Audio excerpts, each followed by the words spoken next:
Hello everyone, welcome back to another video. Today we're going to be reviewing City Skylines 2. I've played some of the game so far and I'm going to be telling you some of its new additions and some things that are different from City Skylines 1. Be sure to click that subscribe button and the bell and let's get into it.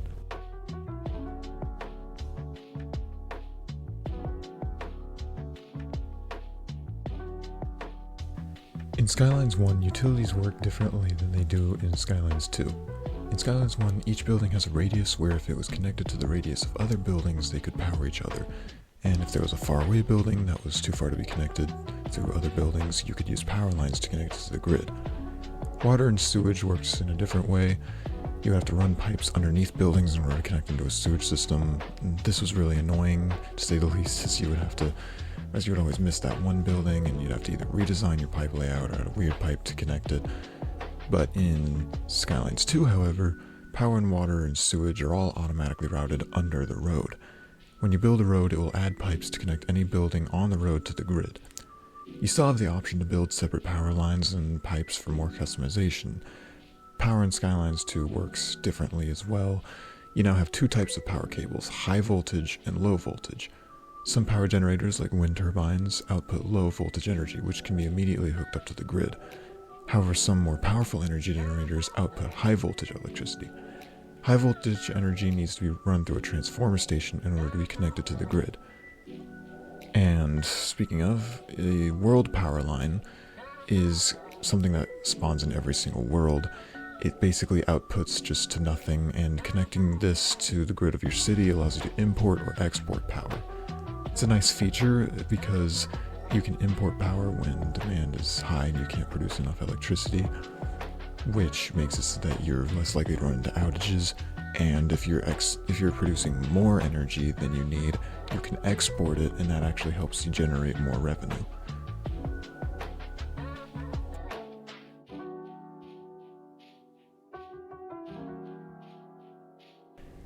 In Skylines 1, you had low and high density residential, commercial, and low density industrial.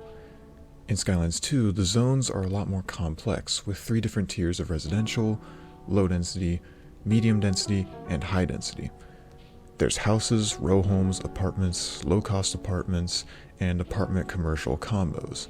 Each type of residential zone has its own demand. You can now check the demand window to see what is causing your demand to rise or get lower. Apartment commercial combos count for both commercial and residential demand. Commercial still has low and high density options only. Offices have both low and high density options and now have their own demand.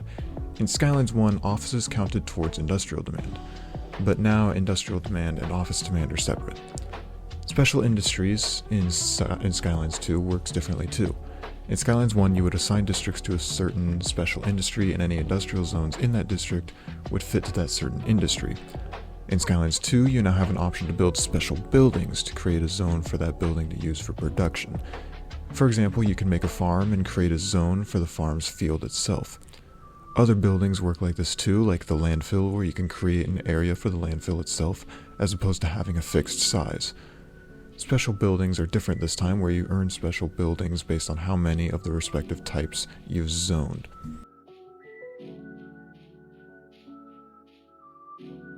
One new addition is communication. You now have to manage communication systems like radio and mail. To do this, you can place a mail sorting facility and mailboxes for citizens to drop off their mail. You can also place down radio masts and telecom towers to provide Wi-Fi and mobile data coverage to the city. These masts also serve as an important purpose in emergency events, but I'll talk about that later. In terms of transport, there is now an international airport you can build which can handle more traffic than a normal airport. Roads have new additions, roundabouts have been added as well as asymmetric roads, pedestrian streets, and more one-way road options. On top of the new road options are new customization options for your roads. For example, you can manually add stop signs and stop lights to each intersection. You can also add trees and crossroads to your roads as well. On highways, you can add sound barriers to reduce noise pollution from the highway, which is important for providing the quality of life for residential zones near the highway. The progression system in Skylines 2 is very different to the progression system in Skylines 1.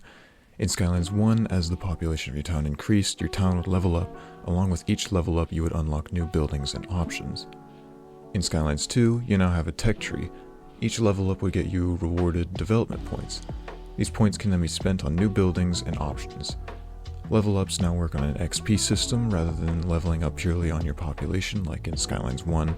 You can now gain XP from increasing population, making your citizens happy, building new buildings, and other things. Disasters in Skylines 2 works in a more random way.